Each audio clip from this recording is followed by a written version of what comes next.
Welcome back to Old School Sports and our Out of the Park Baseball 24 playthrough of the Buffalo Wings.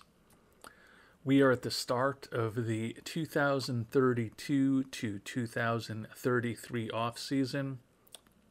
It was a very strong regular season for the Buffalo Wings, 94-68 record, same record that we had a year ago. This time, though, that was good enough to not just win the National League East, but also be the best record in the entire National League.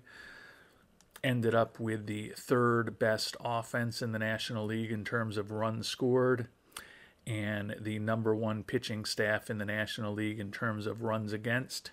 So it was a very successful regular season. Unfortunately, for the second straight year, our season ended Game 6 of the National League Championship Series. Last year, we lost to the New York Mets in the NLCS, and this year we lost to the St. Louis Cardinals in the NLCS. So 7 years into this playthrough, we've got 5 consecutive playoff appearances now, but we still are yet to make a World Series, much less win one. And as we start preparing for next season, we're going to take a look back at our roster from this past season, and we'll start with the injury that perhaps derailed our playoff chances. Shohei Ohtani was 13-6 in the 6th and final year of his contract with us, a 3.40 ERA. And as a batter, he led the team with 27 home runs and 79 ribbies. But he suffered that torn labrum in late September, and he's heading into free agency, likely to miss essentially all of next season. So can't imagine that we will be trying to re-sign him. We did check in with him. The last time we looked, he was looking for close to $15 million a year. Yeah, $14.7 million a year over 4 years, given that he's basically going to miss all of next season most likely, and who knows what he's going to look like on the other side of the injury. We have decided to pass on bringing back Mr. Ohtani. Had a nice 6-year run here with the Buffalo Wings, helped us become a perennial contender, but now we're going to have to see what life looks like in a post-Ohtani era in Buffalo. And I mentioned at the end of our last episode, which was just today, that we had a couple of option year decisions to make. We've decided to bring back Hayden Yinger for another season in Buffalo next year. We declined the option we had to bring Austin Wells back, so he's headed to free agency. Willy Adames, his contract did not vest. Still like his captain presence in the clubhouse, his ability to play second, third, and short. So we've made an offer to try to bring him back next season to be a utility infielder for us again. Also made an offer to Sean Sullivan to try to bring him back. And we've made offers to 5 of our 7 arbitration-eligible players. First baseman Samuel Basallo, who's looking for around $10.5 million, and right fielder Miguel Bleis, who's looking for about $3 million, are the 2 players that right now we are not inclined to bring back. We've tried shopping both of them, and the trade markets for both of these players are essentially non-existent. We can bring back a very overpaid player who's a borderline starter in major leagues, making $20, $25, $30 million in return. So essentially the other GMs in the game are telling us that they don't view either Bleis or Basallo as having particular value at their potential arbitration numbers for next season. And I also mentioned at the end of our last episode that we had a number of coaches who chose to retire. We've promoted Aroldis Chapman from being a pitching coach for us in rookie ball to be our A-ball coach. He was looking for a promotion. And you can see we've made offers to fill the other holes in our organization. At the end of the last episode, I was pretty upset that our scouting director, Rick Hahn, retired right at the end of the season. That's put us in a position where we're headed into free agency with no scouting information, which is not the best situation to have to rely on the OSA. But the one potential silver lining is that there is an incredible scout available that we have made an offer to. He's not quite perfect, but he's pretty darn close. Yoel Araujo. You can see he's legendary in scouting the majors and the amateurs, outstanding in the minors and international. He's highly favored tools. I thought he was just a made-up guy, but I actually Googled him, and he's a guy who was in the minor leagues in the Tampa organization from 2011 to 2015. So he must just be a guy who happens to be in the OOTP database based on that. Since we've had a scout, I don't know if he's been on the market for a couple of years at this point, or he just officially became a scout this year. But regardless, we are trying to bring him on board. And at the age of 38, we should not have to worry about him retiring out from under us anytime soon. So we will try to take the lemons from Hahn retiring right before free agency and turn it into lemonade by hopefully bringing on a scout that looks like probably the best scout I have ever had if we're able to get him signed while playing OOTP. So looking forward to see if we can get him on board to help us with a lot of work this offseason. And as I mentioned, the team statistics for the team were good. 94-68 was the best record in the National League, second best in baseball. We had a winning record every month of the season except for the 3 games we played at the end of October before the postseason began. And as I talked about, we ended up third in the National League in runs scored, but probably got a little lucky. You can see we were third in on-base percentage, but generally we were more middle of the pack in most of the offensive categories, ended up finishing 13th in home runs. And if we do move on from Ohtani, which we will be with his 27 home runs, and we move on from Basallo, which we almost certainly will be with his 21 home runs, we're losing the top 2 home run hitters on a team that didn't hit a ton of home runs to begin with. So clearly bringing on a big bat this offseason is going to be job number 1 for us. Don't feel like we have to do a ton with the pitching. You can see we were in the top 4 in every pitching category, second in defensive efficiency, and middle of the pack in zone rating. So feel like our pitching is excellent, our defense is solid, and we really need to focus on improving our offense this coming off season. And as I mentioned, even with the injury to and pending departure of Ohtani, like our pitching staff, including our starting rotation for next year, Chris Sabatka will be back as our ace. We traded with the Dodgers for him last offseason. 15-12 with a 348 his first year with us. In a perfect world, he's a 2 rather than a number 1, but we're not living in a perfect world. He was disappointing in the playoffs, but certainly expecting another big regular season from him next year. Jarlin Susana, 12-10 this year after tying for the league lead in wins a year ago. 3.63 ERA, a 3 WAR on the season. He is still signed at a pretty reasonable amounts for several years to come. Juan Estrada, who like Sabatka, we picked up in a trade this past offseason. 11-10 record with a 3.51 ERA for the former first-round draft pick of the Pirates. Another guy who's not quite an ace, but really looking forward to seeing what he does in the rotation for us for many years to come. A WAR of 4 in his first full season as a major league starter. Andrew Painter likely to end up back in the rotation next year with the departure of Ohtani. He was incredible for us as a reliever this year. Led the league with 93 games pitched, 30 holds, and a crazy 143 and a third innings pitched with a ERA just over 3 and a WAR of 3.1. His spot in the rotation is certainly not guaranteed. He was so incredible as a reliever, and we still got so many innings out of him that even though we're paying him as a starter, he was so successful this year as a reliever, making his second All-Star team. No guarantee that he's going to be in the rotation next year, but right now we're penciling him in.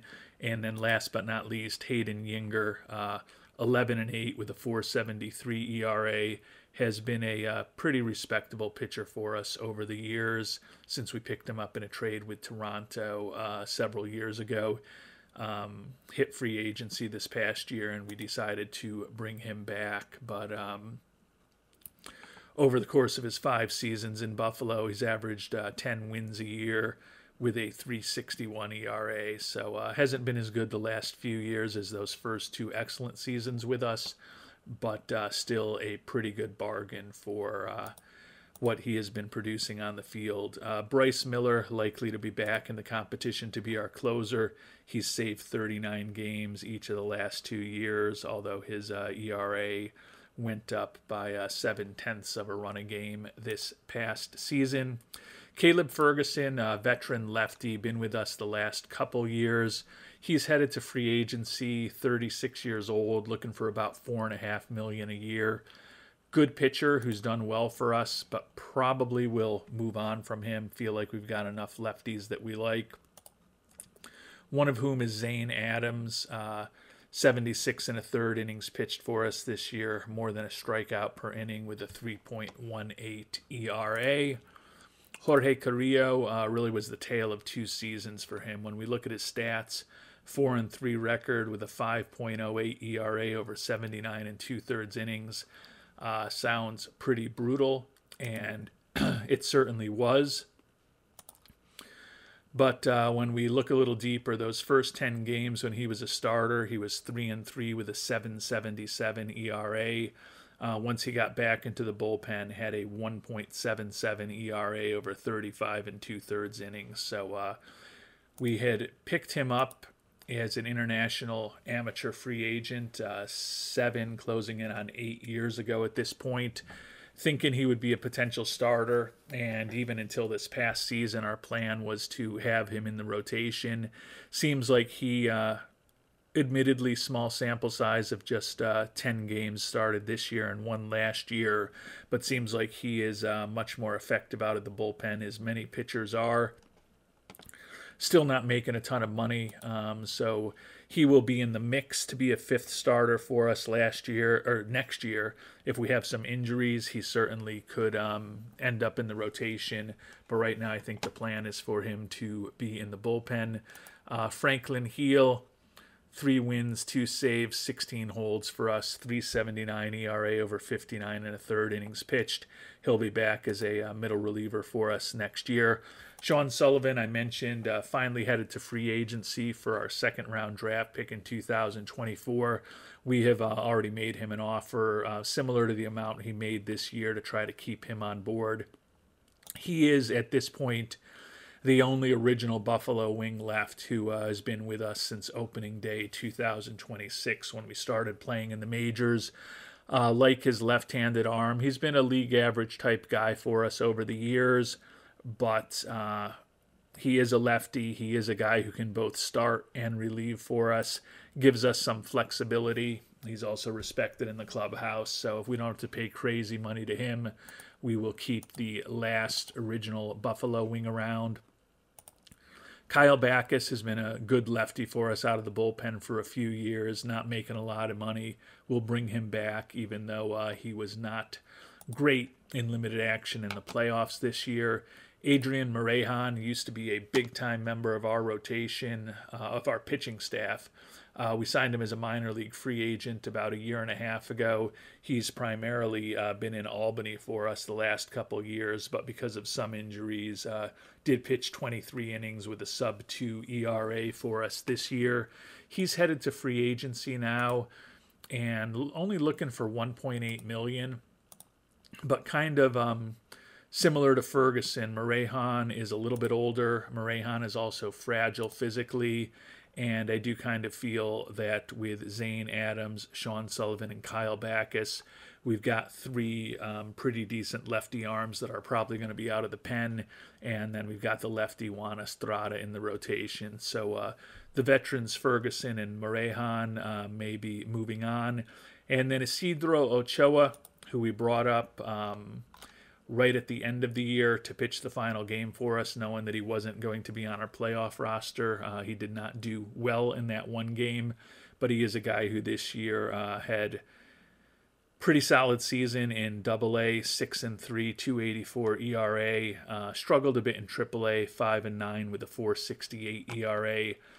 Looks like he is probably a middle to back end of the rotation type of starter for us. But still potentially has some value. Will probably start next year in AAA. Obviously, we don't have a perfect scouting report on him now, so once we get a new scout on board, we'll see exactly what he looks like. The potential concern with him is just how good his stuff is really going to be. Hopefully, the fastball, the sinker, and the cutter all develop a bit more. Looks like the OSA thinks that they all can, for what that's worth. But Ochoa definitely is a guy who we have plans for in the rotation in the coming seasons. Just may not be at the start of 2033. Turning to our everyday players, the young lefty Juan Estrada, like Shohei Ohtani, is also a two-way player and hit just 267 for us with no home runs. You look at his power being the minimum 20, and he's never going to hit a lot of home runs, but his contact, gap power, and eye are all above average to excellent. And although the batting average was just 267, he did have 30 doubles, and he walked 67 times, so his on-base percentage was 381, was above average offensively, and contributed another win plus above replacement level with his bat. He will certainly be in the mix to probably be our number 2 hitter next year behind Deshaun Seifu.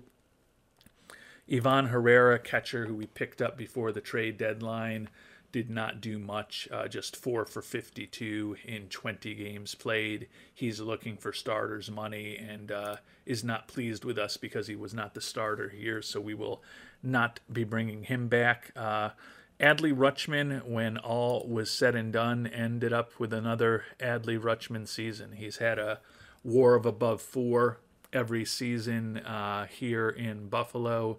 Batting average just 246, 28 doubles, 16 homers, 112 WRC plus, named an all-star for the 3rd time in his 4 years with us.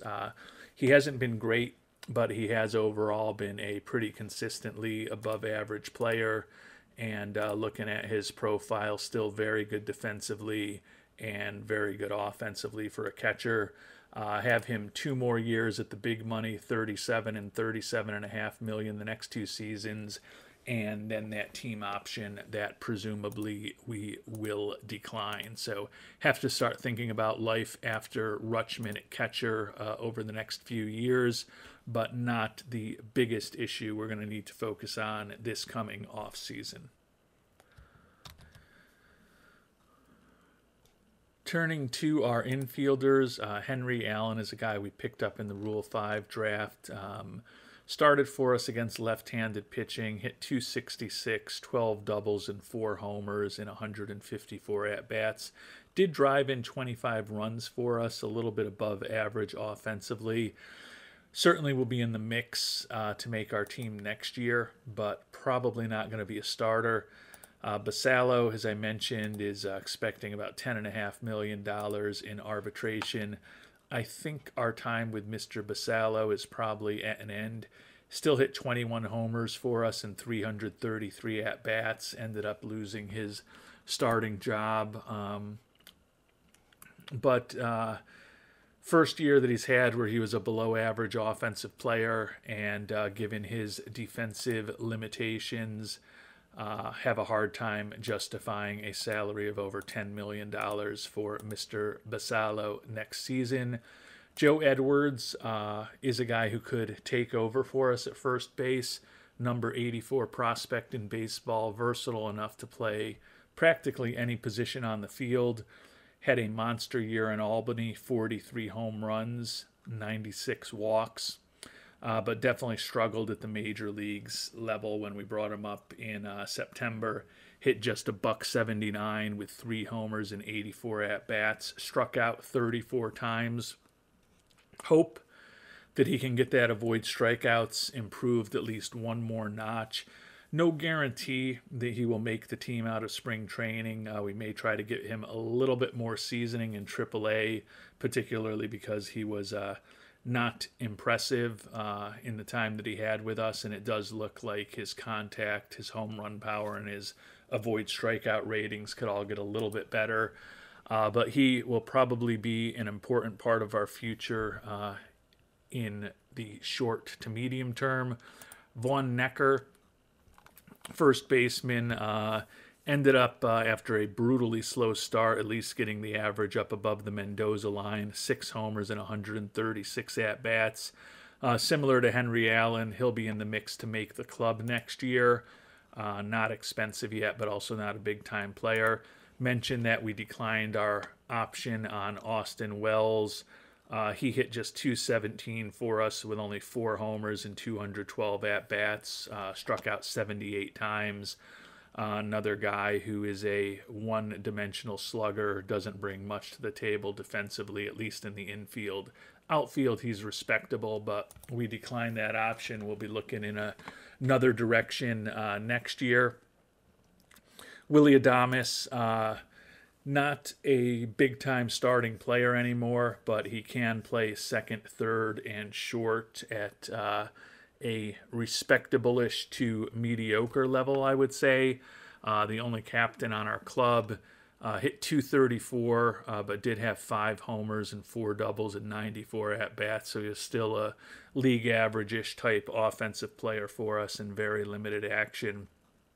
We'll potentially bring him back to be our utility infielder next year, and the 3 guys that he'll be filling in for occasionally, you can see all played at least 155 games this year. Hopefully that will continue next year. Deshaun Seifu had the highest WAR on our team among our offensive players at 4.8. Once again, for a 5th consecutive year, led the league in stolen bases. Hit .285 for us, above average offensively, and as I mentioned, that 4.8 WAR. He's a 2-time Gold Glove winner, a 2-time All-Star. He's won a Silver Slugger. Also was the Divisional Series MVP a year ago. Important player for us at second base. And with that long extension that we gave him several years ago, still going to be with us at least the next 4 seasons, hopefully through the prime of his career. Third baseman is Cam Collier. He's arbitration eligible. We've already made an offer to him. A little bit disappointing after the big offensive year he had for us after we traded for him 2 years ago from the White Sox. Hit just .240 this year, only 13 homers. I think he can be a better player than he was this year. Where he really is probably somewhere between 2031 and 2032. But that still looks like a 3+ WAR player who is an above-average offensive contributor, which we could certainly use. And then Tim Hull, the young shortstop, former 3rd-round draft pick, was up with us for half of the 2031 season and up with us the full year this year. Hit .287 for us, was a average-ish offensive player, put up a 2.3 WAR. In a perfect world, would love to play him at second base rather than shortstop, but the world, as we've talked about, is not perfect, and for the time being, he is likely our starting shortstop. Turning to our outfielders, and if we're going to bring on a big bat, I think first base or outfield are the obvious places for us to try to do it this offseason. Vance Honeycutt had a down year for him.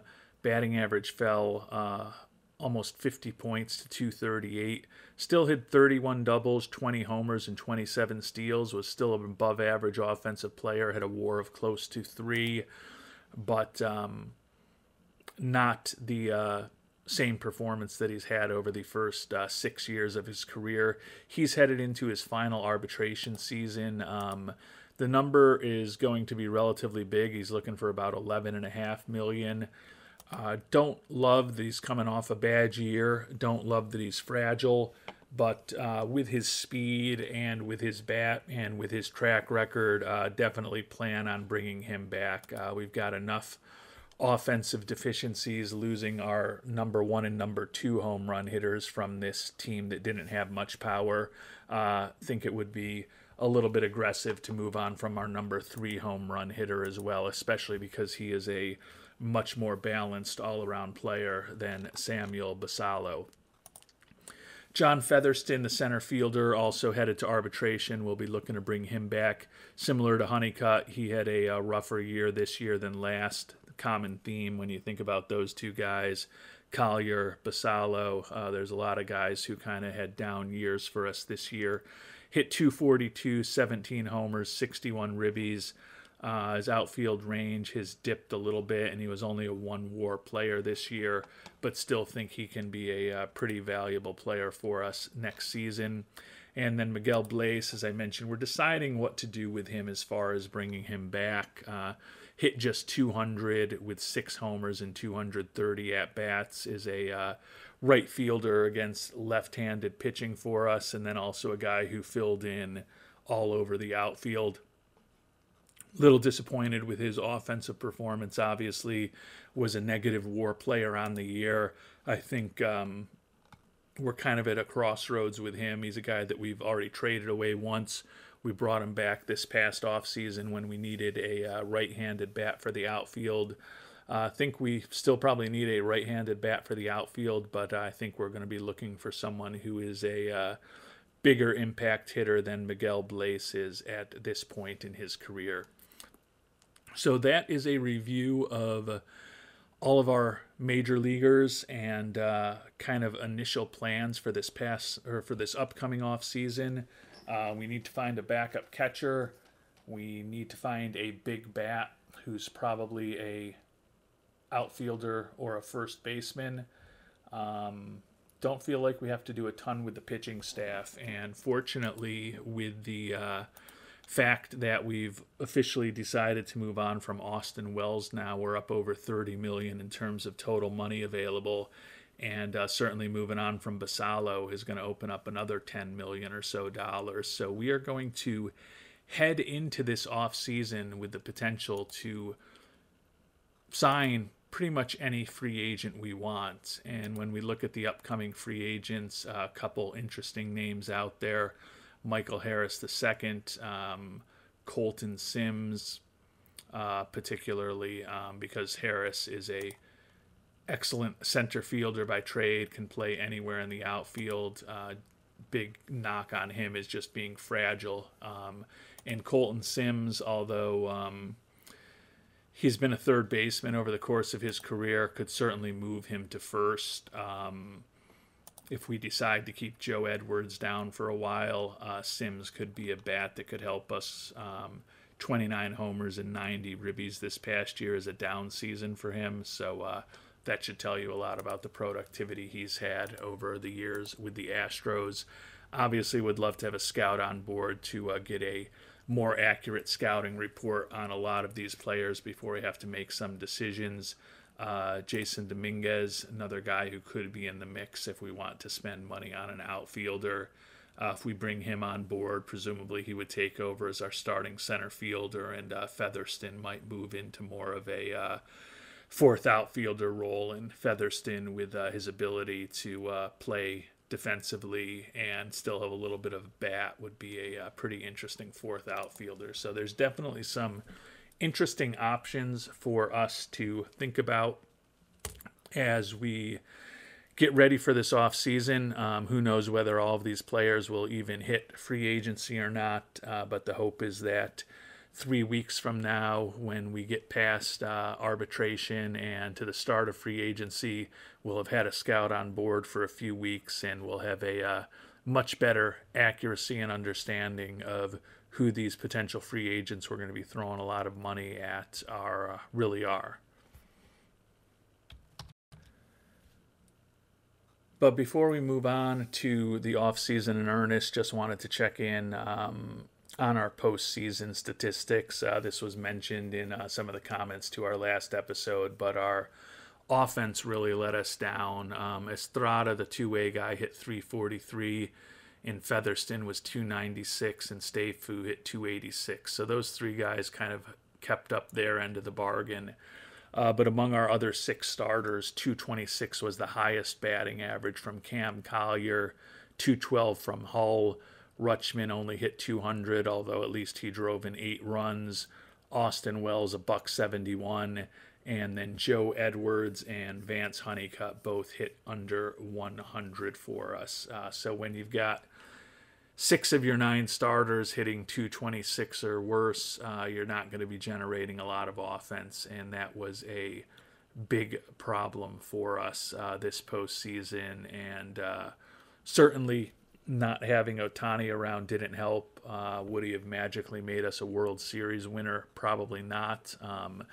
I think guys like Vance Honeycutt and Adley Rutschman and Cam Collier are pretty proven quantities at this point, and it's just unlucky that they had a rough postseason, all of them at the same time.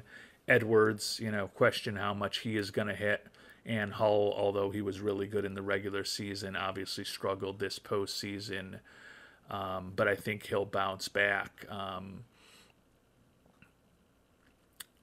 Even expecting that if we had the same crew together in the playoffs next year that we'd get more offense from them, still feel like a big all-star silver slugger type bat, whether through trade or free agency, needs to be the top thing that this Buffalo Wings franchise focuses on this offseason to hopefully get us off the schneid of being able to make it to the playoffs every year, but never being able to make it to the World Series.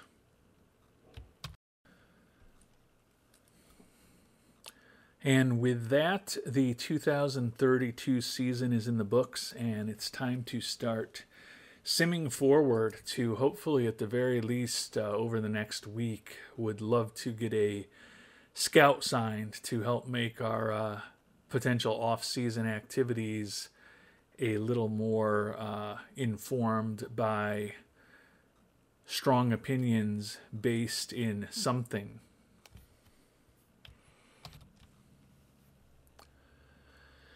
And although we haven't heard back on hiring our scout yet, haven't even heard anything from him yet, although we've heard from a few of the coaches that we've made offers to. It has only been 1 day, but we have heard back on a trade offer we made.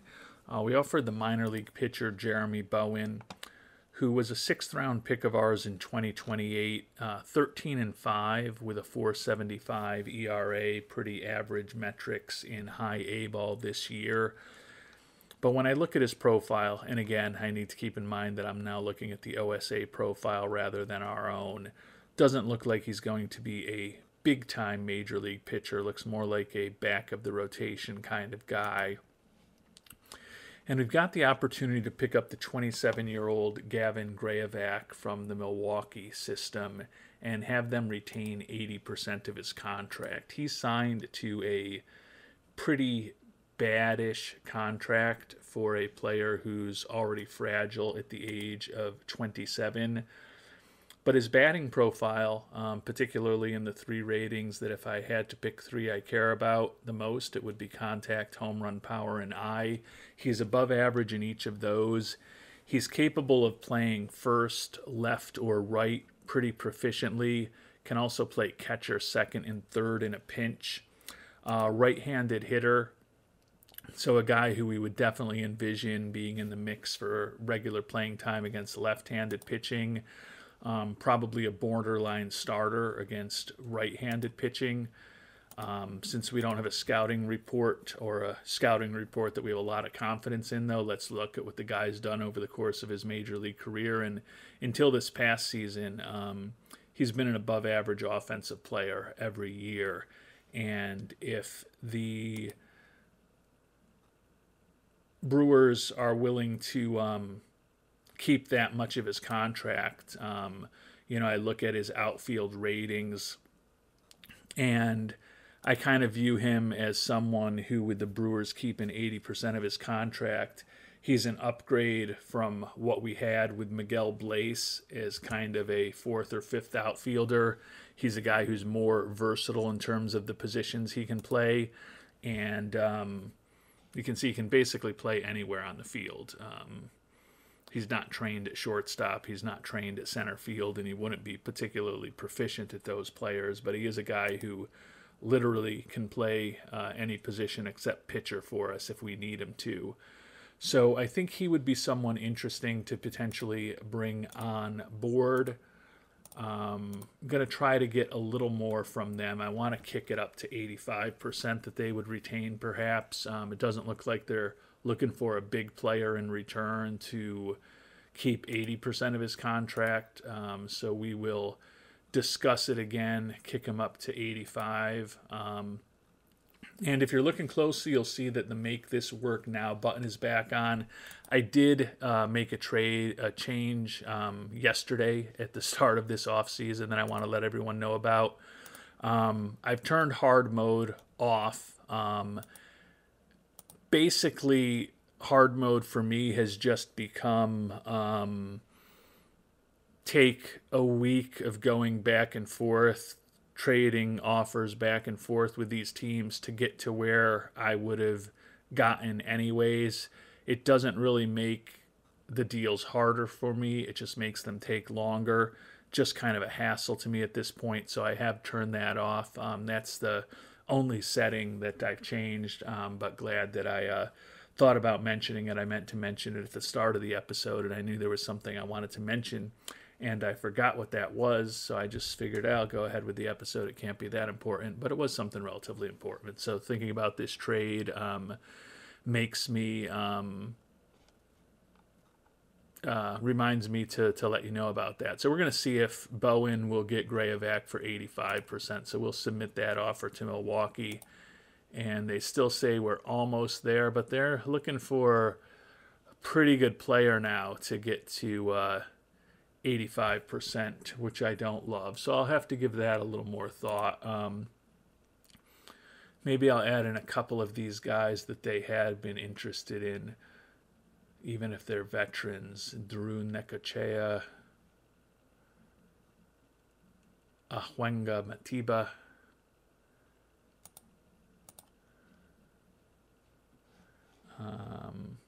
we'll see if we can still get them to get up to 85% retention, which would be even better for us and make us feel even better about bringing on a guy who's fragile physically. And it looks like even adding in a couple of the guys who they were willing to take to get the deal done at 80%, just the garbage guys, not a lot of value. They still want really real players from us. So I think 80% seems to be the best that we are going to get them at. So from that perspective, we are going to go ahead and complete the trade, send away Bowen, who we think is at best a 5-starter, for Grayovac, who admittedly it's a bad contract, but if we're only responsible for 20% of this contract the next 3 years, we're going to have him for, 2.2, 2.3 to about 2.6 million a year, and think for a fourth outfielder who can play anywhere and give us an above average major league bat. We're not spending a lot to get that done. So we're going to go ahead and complete that trade. Fans happy that Grayovac is on board. Gives us a little bit of a boost in fan interest, and hopefully as we start getting some of these arbitration eligible players signed, we'll get that number back over 100, because certainly when Ohtani signs somewhere else, even though he's out for a year, we're going to take a hit in fan interest when that happens. And we finally heard back from our potential new scout, Yoel Arujo, and he wants more money. So we are going to probably try to give it to him. And finally started getting some good news. Vance Honeycutt and Cam Collier have both signed their extensions, which the fans are excited about. Sullivan, Heel, we've got a pitching coach signed. So we're making some progress. The biggest move is obviously still going to be bringing on a scout. We've got an offer out there. We're offering him $1 million a year now. He had asked for like $650 originally, and we offered him around $6. He came back looking for 1.1, so we offered him $1 million. Clearly, he knows he is an in-demand scout with his skill set. Taking a quick look at fan interest post those two big arbitration eligible player signings of Collier and Honeycutt, and we're at least 100 right now, and basically only Basallo and Blaze are left, and we're still waiting to hear on the offer we made to Willy Adames to come back to us, but we're taking care of a lot of our pre-free agency business at this point. We've added Grayovac in the trade. The big task right now is really to get a scout signed, which sounds odd, but the sooner we get a scout on board, the better I'll feel about the moving forward with the rest of this offseason. And finally, scouting director Yoel Arujo agreed to that contract, so I had to pay him a lot more than we wanted, but $1 million a year for the next 5 years, and we should have a great scouting director on our team and as part of our organization. So now the big work of scouting all of these potential free agents begins, as well as also just getting to know our team better again. And it's been a relatively quiet award season for the Buffalo Wings. No Silver Sluggers, no Gold Gloves, but we've been getting players signed, and we were just named Manager of the Year for the second time in the last 3 seasons. So certainly does not quell the pain of our lack of postseason success, but hopefully it guarantees that we'll at least keep our job for some years to come. And the big awards have finally been announced. Going back to the Mariano Rivera Award, Andrew Painter, who had that brilliant season for us as a reliever, got 9 first-place votes for the Mariano Rivera Award, but lost to Mike Oliver of the Expos, who was a much more traditional candidate with 47 saves and a 1.49 ERA with 86 strikeouts over 66 and a third innings. Our former closer, Andres Munoz, was 4th in the voting for the Cubs, 39 saves for him this season. Looking at the NL Cy Young Award, Jamie Hayes of the Pirates, 14-4, 241 ERA, 69 strikeouts. No votes for any Buffalo Wings. The American League Cy Young Award winner, Jesus Espitilla, a guy who we had tried to trade for on many occasions, obviously been unsuccessful. 15-11 with a 2.18 ERA, unanimous Cy Young Award winner for the Mariners. Juan Soto, almost a unanimous MVP. Espitilla did get 1 vote from him as a pitcher, but Soto now playing for the Angels, 295 average, 43 homers, 101 ribbies, and a 600 slugging percentage to win the MVP. And in the National League, Michael Harris II, potential free agent, hit 322, 28 homers, 109 ribbies, monster season for Colorado. Going down through the voting, Shohei Ohtani and Deshaun Seifu both got some votes for the Buffalo Wings, along with Clutchman, who got 1 vote as well. But all 3 of those players were well down in the voting. And we've got our new scout working hard, trying to get scouting reports on all of these potential top free agents who could be filing about 10 days or 8 days from now. So take a quick look. We're also scouting all of the pitchers who are available. Looks like most of them are going to be done in about a week. So hopefully we'll have at least have a better view on a lot of these players by the time free agency is starting. But obviously not an optimal situation here to be scrambling in the month of November to figure out the skills of the folks that are going to be on the free agent market shortly, particularly in a year when we're actually going to have a lot of money to spend. And we have finally made it to free agency. You can see the amount of money available has opened up significantly. There was nothing worth trading for Samuel Basallo, so we've just let him hit free agency. I'm sure some of you are pleased to hear that that has finally happened. Taking a look now at the international free agents entering the market.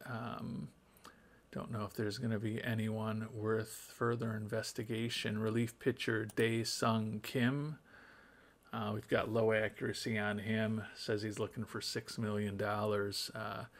Seems like a bit of a lot, but we'll at least request a scouting report to get to know Mr. Kim a little better. Andres Sosa, closer out of Cuba, also looking for close to $6 million. Request a scouting report on him to get to know him better, but certainly not going to chase after him.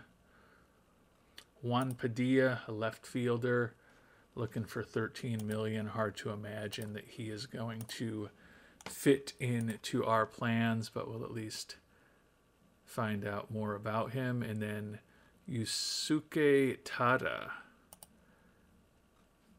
out of Japan. Looks like a potentially, probably the most interesting. He's got the highest ceiling in theory, looking for the least money, relatively young. How much contact he makes is the big issue, but we'll certainly at least request a scouting report on him as well. Top free agents, some familiar names that we expected to see: Michael Harris II, MJ Melendez, Jason Dominguez. Let's take a quick look here at the list of free agents. We're still, unfortunately, actually we're scouting Harris, but we've gotten up to very high scouting accuracy on him, Colton Sims, and Jason Dominguez, who could be three big targets. All would be big bats, the type of bats that we want to add to this lineup. Michael Harris II, going to be looking for crazy money coming off of an MVP season, as we just talked about. Great defensively, tons of speed, excellent bat, just won a batting title, led the league in WAR for the second time in 3 years. He's 32 before the season starts. He's fragile, and he's looking for over $40 million a year. Even though we could technically do it, that seems aggressive to me. Colton Sims, looking for close to $37 million. A little bit younger, normal injury proneness. Could become a first baseman for us and really stabilize that position for many years to come. Pretty interesting bat, particularly against right-handed pitchers who'd we be facing most of the time. And looking at the stats over the course of his career, he's been a well above average offensive player. So also looking for a ton of money, but certainly somebody to think about. And then Jason Dominguez, looking for the least money of those three, but he is also fragile like Harris II. Also a great defensive center fielder. Has got some speed, decent bat. Over the course of his career, his OPS plus is actually higher than Colton Sims is, which surprises me a little bit looking at their profiles. But he's done a pretty good job also. So those are clearly the three big guys. You can see Basallo's out there also, looking for $3.6 million compared to the 10.5-ish, he was due in arbitration. So certainly a good move moving on from him. Maybe we'll sign him as a free agent, though, just to spite people. Look at the big pitchers who are available this year. Our former closer, Andres Munoz, highlights the list. And then Prelander Berroa, probably the top starting pitcher available. Incredible arsenal. Coming off of a pretty good year where he led the NL in strikeouts per 9 innings for the second time in the last 3 years, 5.7 WAR. Pitcher is not our biggest need, but he would certainly be an interesting addition. Another former closer for us, Cade Smith, also out there. Garrett Crochet, who we had a few years back, also out there. So some interesting options among the pitchers, but clearly the batters are where we are going to be doing most of our investigating. We need to add a big-time bat this offseason. The question is whether we pursue it in free agency or the trade market, but we definitely have the money to bring somebody on board. The question is just which direction do we want to go? Do we want to spend that money on a free agent, or do we want to try to bring on someone in the trade market, which would obviously give us many more options than available in free agency, but obviously will end up costing us more than just money and potential draft pick compensation. So we've got a scout on board. We've got a lot of money to spend, and we know what holes we want to fill. A giant bat is where we plan on trying to spend most of this money that we finally opened up this year. And we'll talk about how we're thinking about spending it in our next episode. And we'll also take a look at the top prospects in our farm system and some other farm systems in that episode as well. Until then, thanks so much for watching, and hope you have a great day.